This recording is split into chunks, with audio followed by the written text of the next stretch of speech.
Olá, seja muito bem-vindo ao módulo Higiene e Segurança do Trabalho. Meu nome é Jefferson Aparecido Dias e serei o seu docente nesta videoaula. Vamos falar hoje sobre periculosidade. Trata-se de uma norma regulamentadora número 16, conhecida simplificadamente como NR16.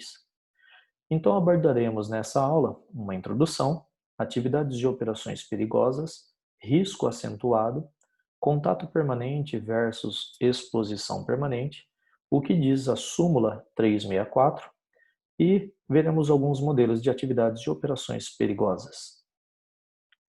Introdução.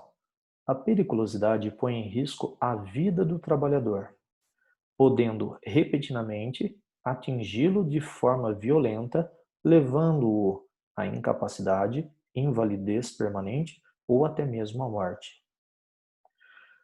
Atividades e operações perigosas são consideradas atividades perigosas aquelas que impliquem risco acentuado em virtude de exposição permanente do trabalhador a inflamáveis, explosivos ou energia elétrica, roubos ou outras atividades profissionais de segurança pessoal ou patrimonial.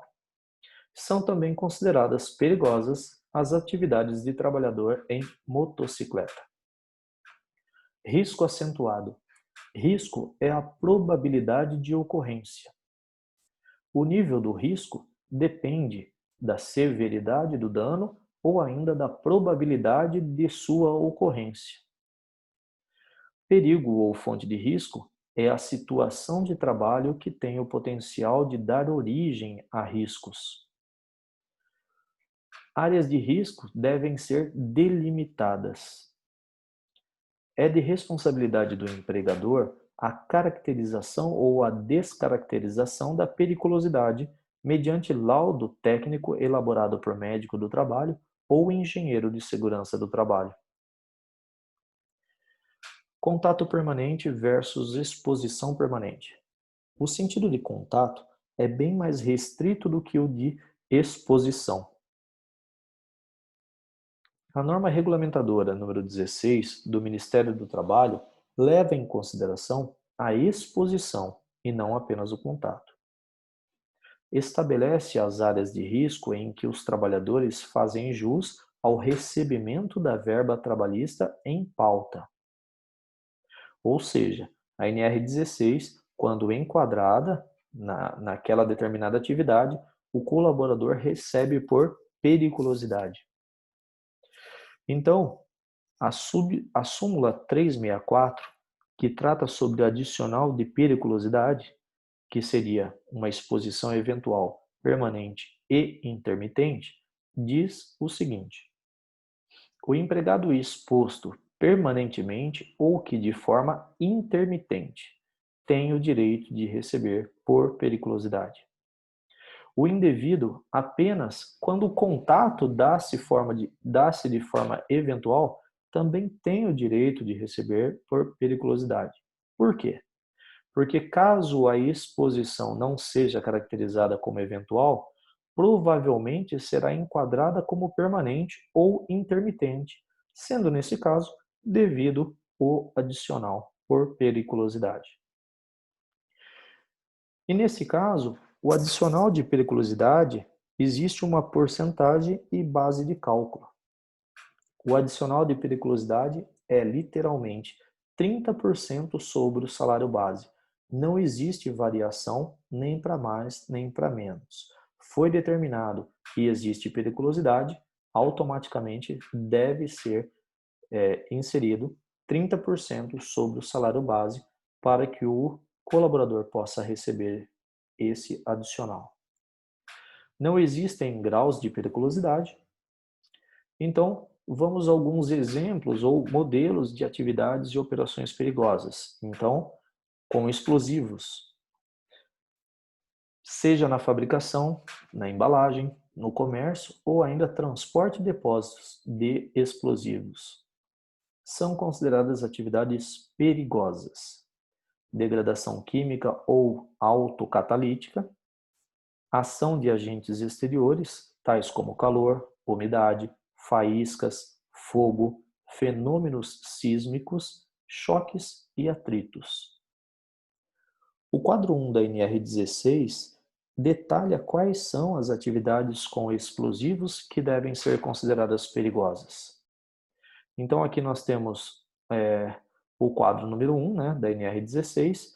Então, declara que se eu estiver efetuando qualquer tipo de atividade no armazenamento de explosivos, no transporte de explosivos, na operação de escorva dos cartuchos de explosivos, ou ainda na operação de carregamento de explosivos, na detonação, na verificação de denotações ou falhas, denotações falhadas, desculpa, na queima e destruição de explosivos deteriorados ou ainda nas operações de manuseio de explosivos.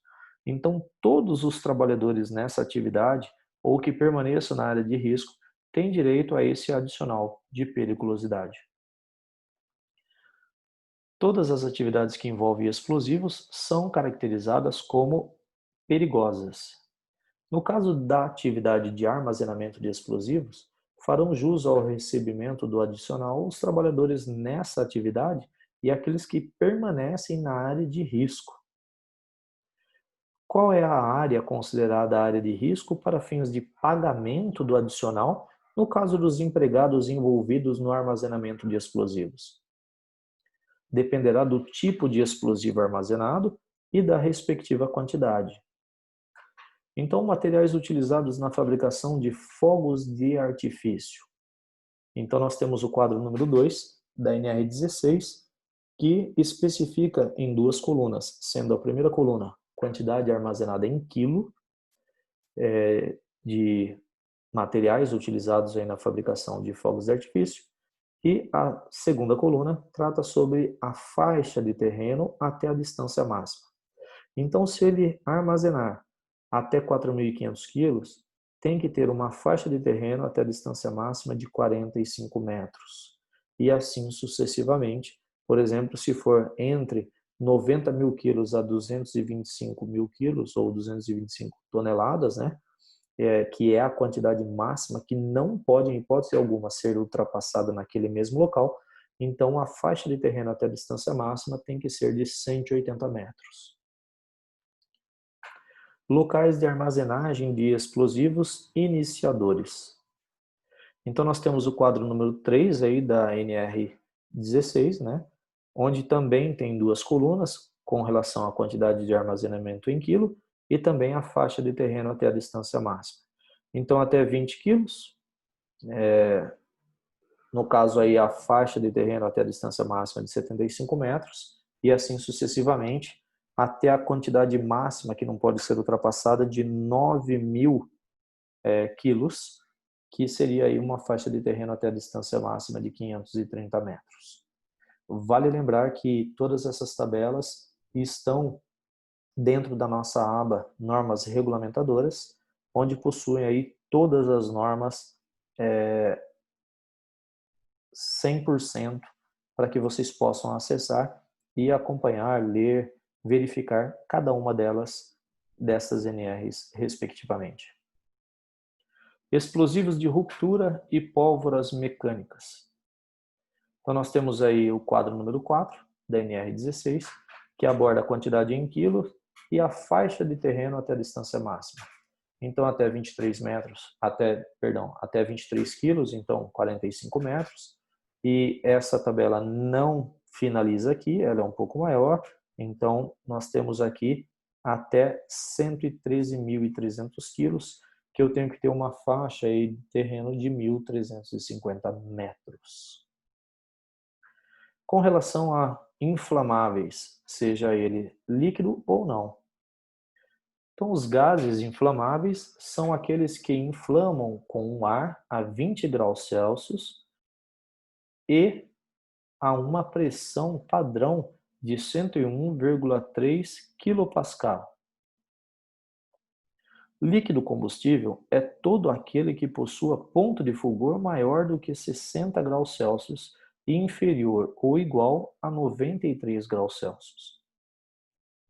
Então nós temos aqui uma tabela, né, onde contém as atividades ou operações e as suas respectivas descrições conforme o item de periculosidade. Então, quando se aborda sobre vigilância patrimonial, segurança de eventos, segurança nos transportes coletivos, segurança ambiental e florestal, transporte de valores, escolta armada, segurança pessoal, supervisão ou fiscalização operacional e telemonitoramento ou telecontrole.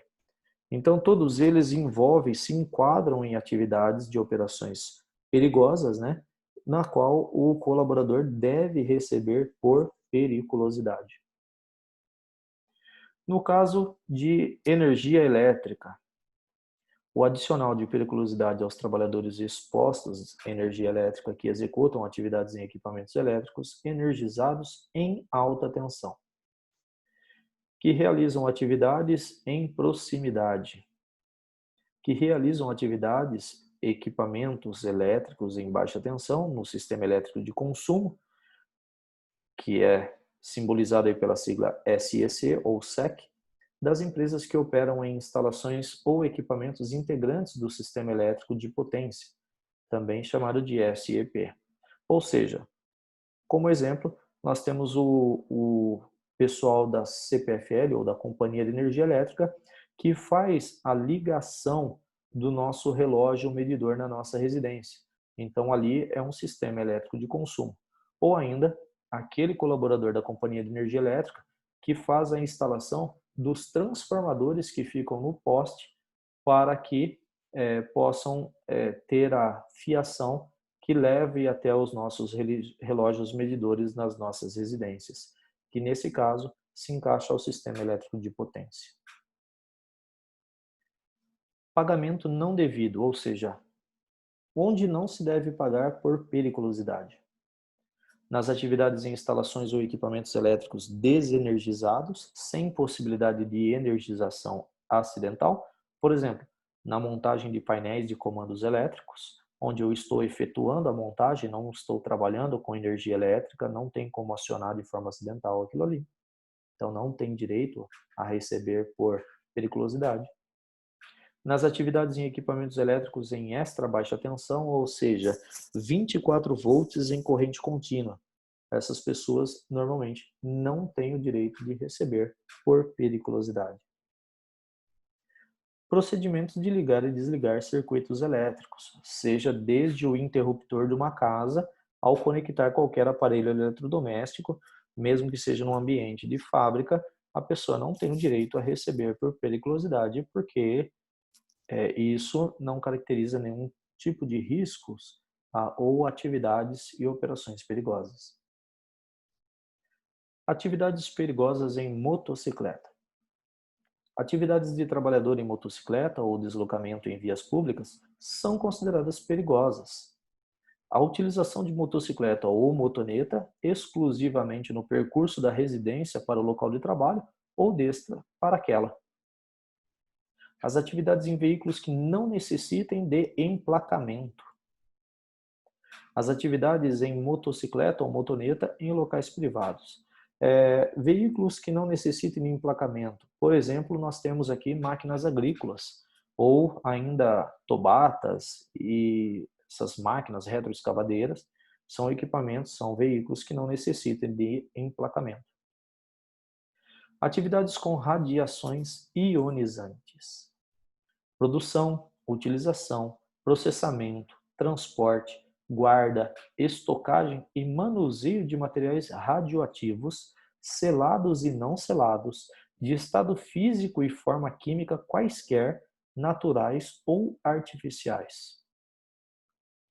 Atividades de operação e manutenção de reatores nucleares. E também atividades de operação e manutenção de aceleradores de partículas. Atividades de operação com aparelhos de raio-x, com irradiadores de radiação gama, radiação beta ou ainda radiação de nêutrons.